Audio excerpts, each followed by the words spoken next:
मेरे बहुत ही प्रिय और बेहद सम्मानित साथियों, हृदय की असीम गहराइयों से अभिनंदन, बहुत बहुत हार्दिक स्वागत।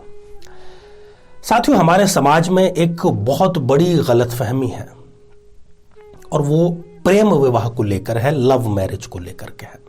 और इवन बच्चों में ही नहीं जो विवाह कर रहे हैं, बल्कि उनके माता पिता भी कई बार ये कहते हुए देखे गए हैं कि आचार्य जी, जब बच्चों ने डिसाइड कर लिया है और बच्चे एक दूसरे से प्रेम करते हैं तो फिर कुंडली मिला के आखिर फायदा क्या? कोई फायदा नहीं है। फायदा बहुत ज्यादा गहरा है। यदि हमें पहले से यह पता लग जाए, जातक और जातिका की जन्म कुंडली देख करके, कि चाहे इन्होंने लव मैरिज का, प्रेम विवाह का डिसीजन ले लिया है, परंतु जो प्रेम है वो विवाह के बाद भी बना रहे, उसके लिए हम क्या उपाय कर सकते हैं, ये हम फायदा उठा सकते हैं कुंडली देख करके।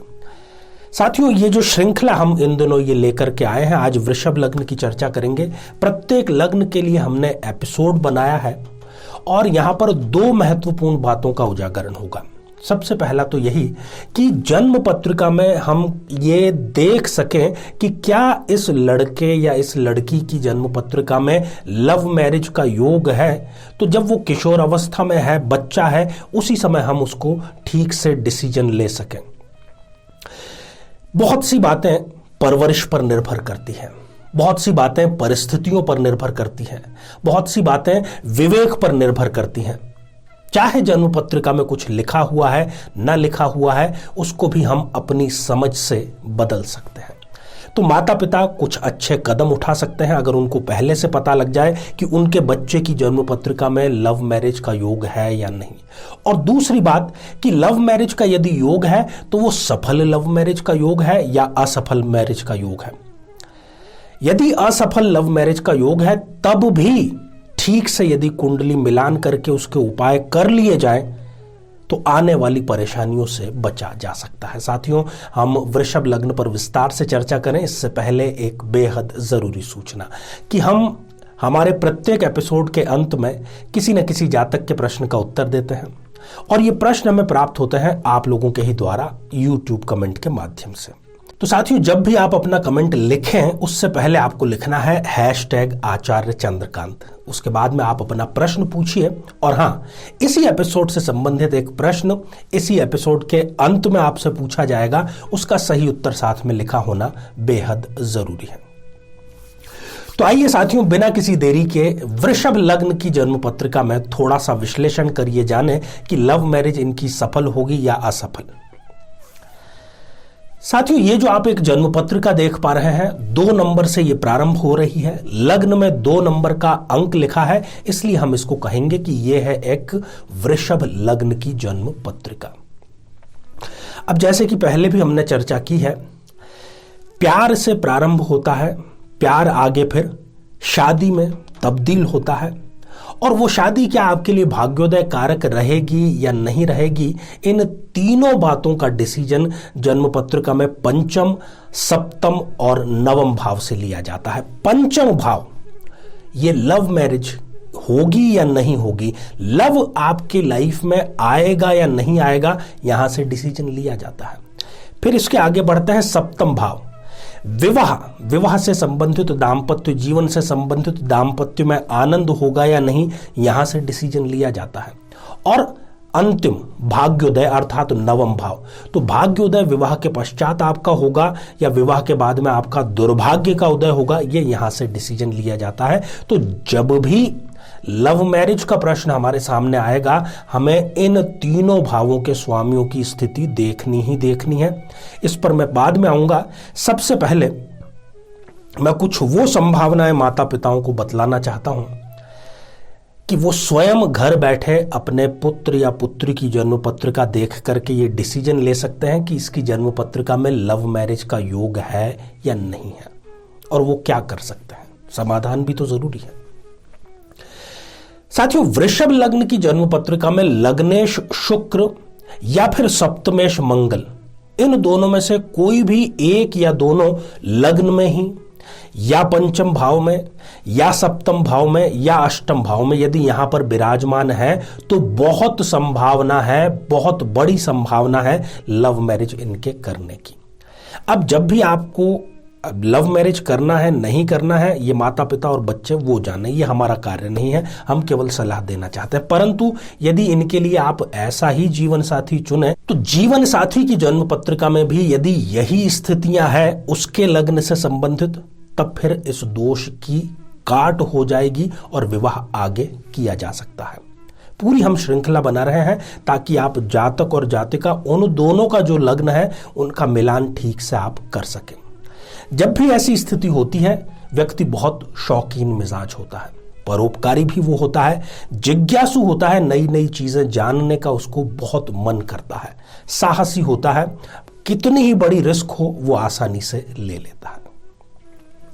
साथियों, दूसरी स्थिति, यदि इस जन्म पत्रिका में शुक्र देव, राहु, केतु या फिर शनि इन तीनों में से किसी के साथ में भी यदि युति करके बैठे हैं तो ये निश्चित जानिए कि लव मैरिज का इनके योग है और साथ ही दाम्पत्य कलह पूर्ण रहने का भी योग है। परंतु कुंडली मिलान के समय यदि आप ये ध्यान रखें कि सामने वाले व्यक्ति के भी यदि इसी प्रकार की युति योग है तब फिर इसका काट हो जाएगा और आप निश्चिंत रह सकते हैं। साथियों, अगली स्थिति है यदि इस जन्म पत्रिका के लग्न में या फिर सप्तम भाव में चंद्रदेव विराजमान है, तब भी संभावना इस बात की है कि ये लव मैरिज के लिए अपने कदम बढ़ाएंगे। इस स्थिति में चंद्रमा इनको सुंदर और आकर्षक व्यक्तित्व का धनी बनाता है, थोड़ा सा अहंकारी बना देता है। हालांकि ये लाइफ में सेल्फ मेड होते हैं, जो भी करते हैं अपने बलबूते पर ये करते हैं। तो इनके लव मैरिज का योग ये स्थिति निर्माण करती है। परंतु लव मैरिज से पहले यदि कुंडली मिलान करें तो ये जरूर देखें कि जो भावी जीवन साथी है उसके भी चंद्रमा की स्थिति यदि लगभग ऐसी है तो फिर आप निश्चिंत रह करके विवाह संपन्न कर सकते हैं। साथियों, अगली जो स्थिति है वो है शनिदेव सप्तम भाव में या इस जन्म पत्रिका में कहीं पर भी राहु या केतु के साथ में युति करके बैठे हैं।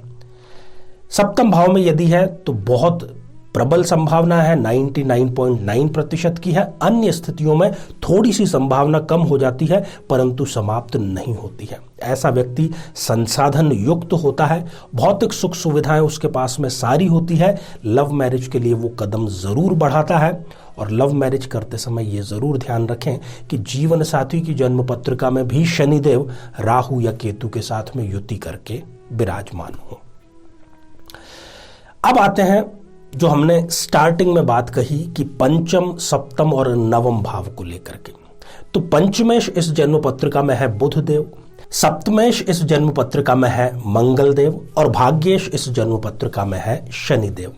यदि ये तीनों जन्म कुंडली में युति करके बैठे हैं तो इनकी लव मैरिज सफल अवश्य होगी। परंतु यदि ये युति छठे, 8वें या 12वें इन त्रिक भावों में हो तो इनकी असफल होने की पूरी प्रबल संभावना है। बल्कि ये कहें कि लव मैरिज असफल ही होगी तो बिल्कुल भी गलत नहीं होगा। तो साथियों, श्रृंखला हमारी जारी है। यदि आप भी इस प्रकार का कोई डिसीजन ले रहे हैं तो सभी लग्नों से संबंधित एपिसोड्स में से आप अपने और जीवन साथी की जन्म कुंडली का जो लग्न है वो दोनों एपिसोड जरूर देखें, तभी कोई डिसीजन आगे आप लें। तो आइए साथियों, अब हम बढ़ते हैं आज के हमारे कमेंट के चरण की ओर। आज हमने कमेंट शामिल किया है चंदू गुलाब जी का, जो कि उन्होंने लिखा है नागपुर महाराष्ट्र से। आपने पूछा है कि आपके विवाह का योग कब निर्मित हो रहा है।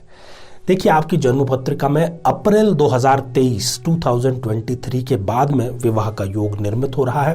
परंतु एक बात आप ख्याल जरूर रखें कि सप्तमेश आपकी जन्म पत्रिका में शुक्रदेव हैं और वो त्रिक भाव 8वें भाव में जाकर के विराजमान है, इसलिए कुंडली आप ठीक से जरूर मिलवाइएगा। तो साथियों, अब आज का बेहद ही आसान सा प्रश्न। आज हमने चर्चा की वृषभ लग्न की, चर्चा की कि कुंडली मिलान के समय, लव मैरिज के लिए कुंडली मिलान के समय किन किन बातों का जरूर ख्याल रखा जाए। तो वृषभ लग्न में सप्तमेश कौन सा ग्रह होता है? साथियों, आप सभी स्वस्थ, समृद्ध और शांतिपूर्वक जीवन व्यतीत करें। नमस्कार। जीवन में किसी समस्या का सामना कर रहे हैं, जैसे कि शादी में देरी होना, पति पत्नी में मनमुटाव या तलाक तक की नौबत आ जाना, संतान का प्राप्त न हो पाना, नौकरी या धन प्राप्ति में बाधा आना, जीवन के प्रत्येक क्षेत्र में किसी न किसी प्रकार की बाधा आना, तो आज ही अपनी जन्म पत्रिका का संपूर्ण विश्लेषण करवाएं और पाएं समस्या से सदैव के लिए मुक्ति।